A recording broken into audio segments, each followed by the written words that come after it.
দেখো বন্ধুরা, এই নারকেল দিয়ে আমি গুড় দিয়ে একটু পুর করে নিলাম। দেখো আমি কিসের পুর করছি, এটা হয়ে গেছে, এটা নামিয়ে নেবো এবারে। এই যে গ্যাস অফ করে দিলাম, এটা পুর কমপ্লিট। আমি কিসের পুর করছি পরে দেখাচ্ছি। এ দেখো জল গরম হচ্ছে, এর মধ্যে এই যে চালের গুঁড়ো দিয়ে দেবো। এইভাবে চালের গুঁড়ো দিয়ে দেবো, দিয়ে মাখা। দেখো বন্ধুরা, এইটা দিয়ে একটা ডো তৈরি করব।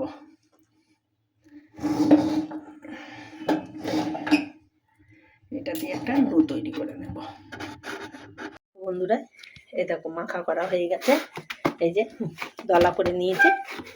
এইবারে আমি পিঠেটা রেডি করব, দেখতে থাকো। দেখো বন্ধুরা, সব গোল্লা করে নিয়েছে। এইবারে কিভাবে পিঠে করছি দেখতে থাকো।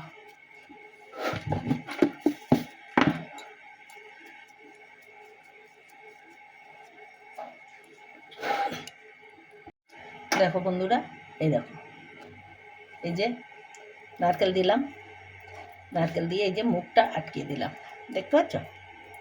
মুখে আটকে দিয়ে একদম শর্টকাটে, কোনো অসুবিধা নেই, ঝপঝপ পিঠে হয়ে যাবে, দেখতে পারো।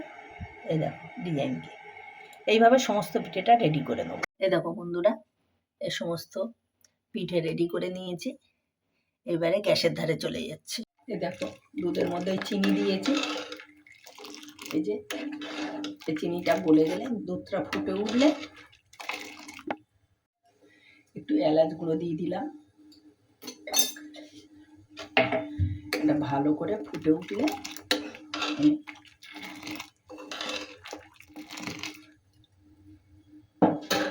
দুধ ফুটছে, এবারে পিঠেগুলো দিতে দেব।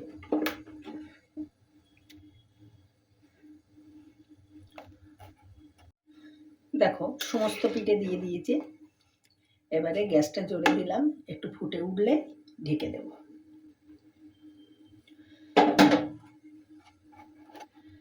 এটাকে দুধ পুলি বলে। এইভাবে দুধ পুলি তৈরি করতে হয়। এইভাবে দুধ পুলি তৈরি করলে দারুণ খেতে হয়। যাই হোক, এটা ফুটতে থাকো।